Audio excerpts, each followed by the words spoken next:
mimpi saya satu saja, saya perlu ini yang paling berat menurut saya. Saya ingin data orang miskin di NTT itu berapa, siapa namanya, di desa mana, dia miskin karena apa. Karena dana desa ada, APBD kabupaten kota ada, dana provinsi ada, pusat ada, PKH datang sepanjang tahun, miskin tetap stabil. Jadi saya pikir apa guna kita kerja bila kita tidak punya sistem data yang kuat. Percuma kita kerja. Saya selalu bilang ini namanya peperangan melawan hantu. Jadi kita mengetok anggaran, kerja anggaran, hantu yang terima. Tidak tahu siapa yang kita urus orang miskin ini. Karena itu tantangan besar kita untuk kita bersama-sama menyelesaikan sistem ini. Kami telah bersama-sama dengan BPS. BPS hadir di sini ya, ada, untuk melakukan sebuah desain yang disebut dengan Simandataris, untuk agar kita punya data yang pasti. Tapi itu pun saya harapkan setelah 2-3 tahun dari sekarang, setelah jadi nanti Agustus, kita mampu untuk menyelesaikan dalam kesempurnaannya. Karena tanpa data kita selalu gagal. Kita ngomong kemiskinan Nusa Tenggara Timur 20%. Mulai di provinsi itu sudah tidak boleh tertarik ngomong persentase.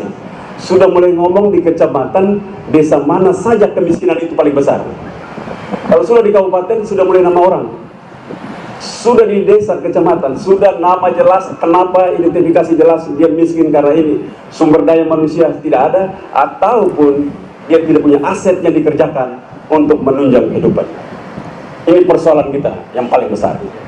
Karena itu saya selalu bilang BPS, saya tidak tertarik berangka-angka kamu. Kamu harus bantu saya untuk menemukan siapa saja miskin di NTT. Karena bila saya temukan, maka saya mampu terapi mereka dengan APBD, kabupaten, provinsi, desa.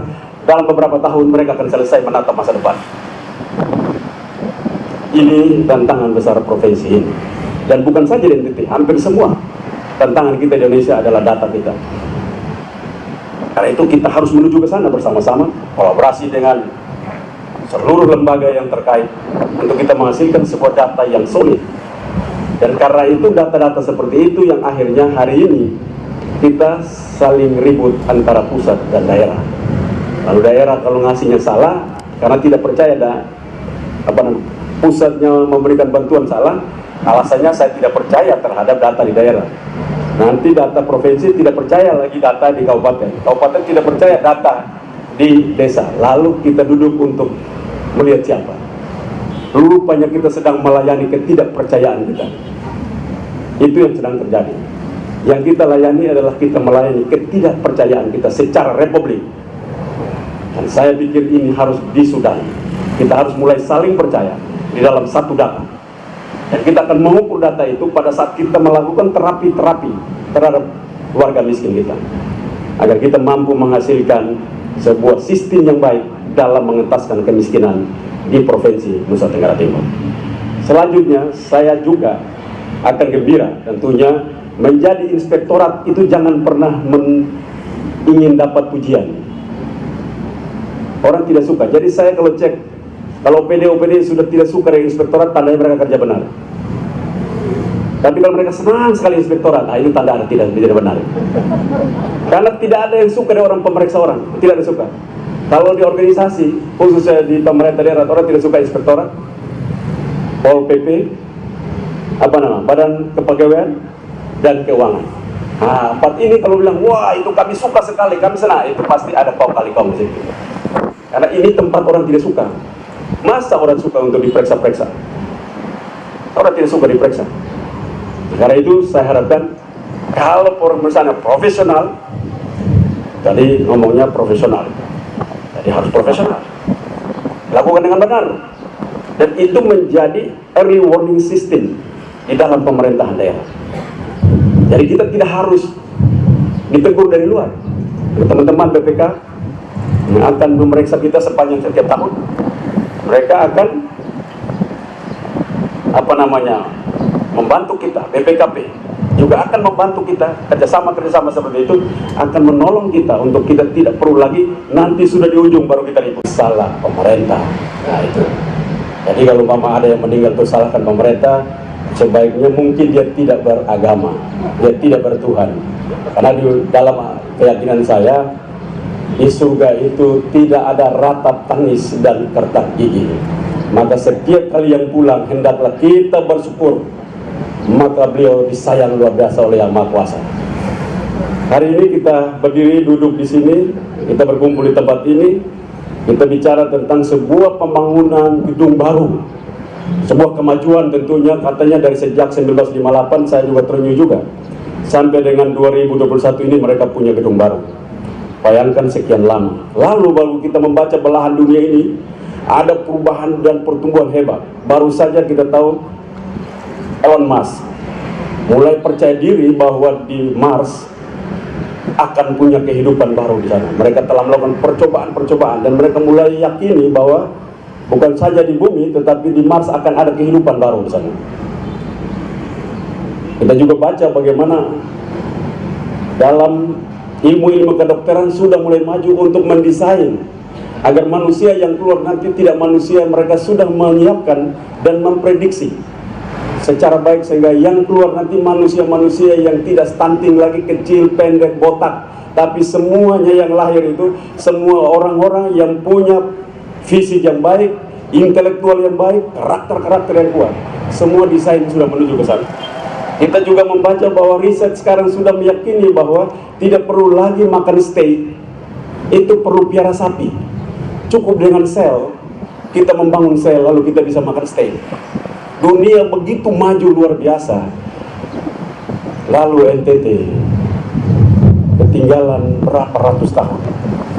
Bila kita lihat baca sejarah tentang peradaban di Korea atau China atau Jepang, kekaisaran zaman itu menukar menanyakan seseorang pakaiannya, bagaimana sepatu itu, harga berapa, bajunya harga berapa.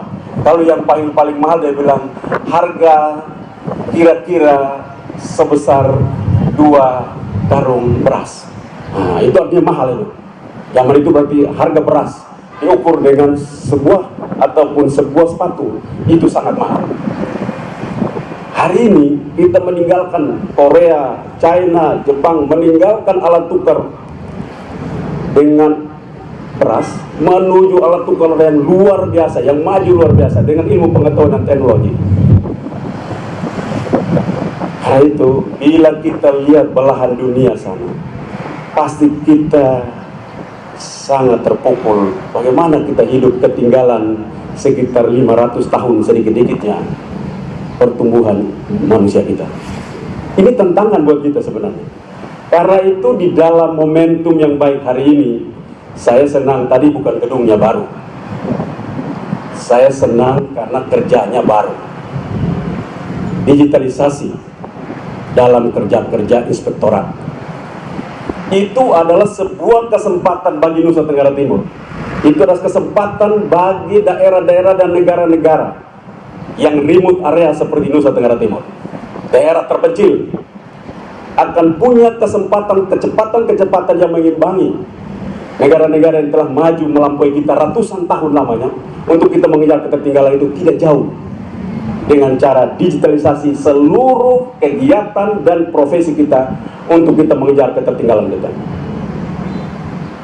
Karena itu hari ini selain dari kantor ini bagus, tapi saya kalau lihat kantor saya tidak tertarik. Kantor ini tinggal ada uang saja sudah bikin gampang, walaupun itu butuh waktu sekian lama.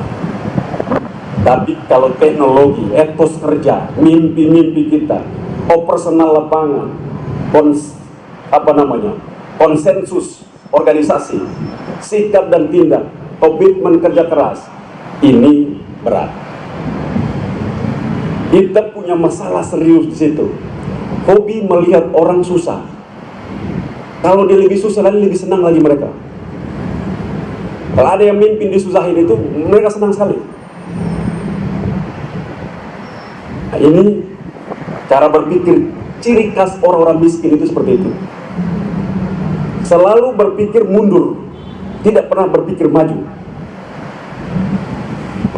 saya melihat Nusa Tenggara Timur harus mulai kita dorong cara berpikirnya agar dia menjadi kekuatan sinergi yang kuat di dalam semangat etos kerja pemerintah yang kuat. Dan untuk itu hari ini Inspektorat Daerah Provinsi Nusa Tenggara Timur menghadirkan aplikasi-aplikasi untuk mendukung kinerja mereka. Sebagai gubernur, saya memberikan apresiasi yang luar biasa kepada Inspektorat Provinsi Nusa Tenggara Timur.